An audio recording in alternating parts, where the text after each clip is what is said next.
கண்ணப்பன் என்று சொல்லக்கூடியவன், திண்ணன் என்று சொல்லக்கூடியவன், ஒரு வேடுவ குலத்தில் பிறந்த 6 நாட்களில் முக்தி அடைந்தவன் அப்படின்னா அந்த திண்ணன் தான்.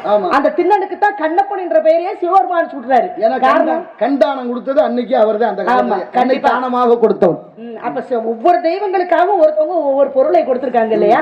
அதனாலதான் அவங்களால் ஆட்கொள்ளப்படுறார், தெய்வத்தினால் அவங்களாம் ஆட்கொள்ளப்படுறாங்கன்ற விஷயம் உங்களுக்கு தெரியும். இதெல்லாம் முன் ஜென்ம வரலாறுகள் ஒன்னு சொல்லிக்கிட்டே வர்றோம்.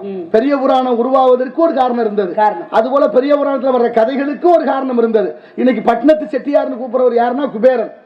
அப்ப இலக்கியம் நமக்கு என்ன கற்பிக்குது? ஈன்று புறந்தறுதல் எந்தலை கடனே, புறநானூற்று பாடல். ஈன்று புறந்தறுதல் எந்தலை கடனே, சான்றோன் ஆக்குதல் தந்தைக்கு கடனே, நன்னறி நல்குதல் வேந்தனுக்கு கடனேன்னு பாடுது. இப்ப ஈன்று ஒரு பொம்பளை பிள்ளை கல்யாணம் பண்ணி கொடுத்தா 1 வருஷத்துக்குள்ள ஒரு குழந்தையை பெற்றெடுக்கணும், அது அவளோட கடமை.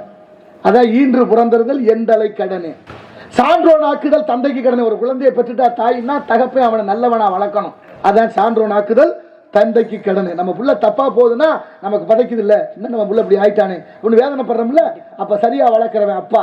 அடுத்து வேந்தருக்கு என்ன சொல்றாரு? நாட்டை ஆடுற மன்னன் நன்னெறி நல்குதல், நல்ல தர்மங்களை நீதி நெறிகளை இந்த உலக மக்களுக்கு கொடுத்து தப்பான வழியில போகாம பாதுகாக்கிறவன் தான் வேந்தன்.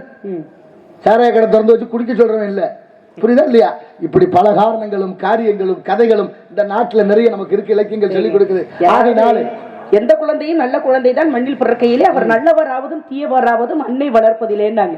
ஏன்னா ஒரு தாய் வந்து குழந்தையை பெற்றெடுத்து வளர்ப்பதை காட்டிலும் வயிற்றுக்குள் இருக்கும் பொழுது இருந்து, ஏன்னா குழந்தைக்கு 6 மாதத்தில் ஒரு உயிர் உண்டாயிரும். இந்த 6 மாதத்துல இருந்து ஒரு தாயை குழந்தை வந்து கவனிக்க ஆரம்பிச்சிருமா.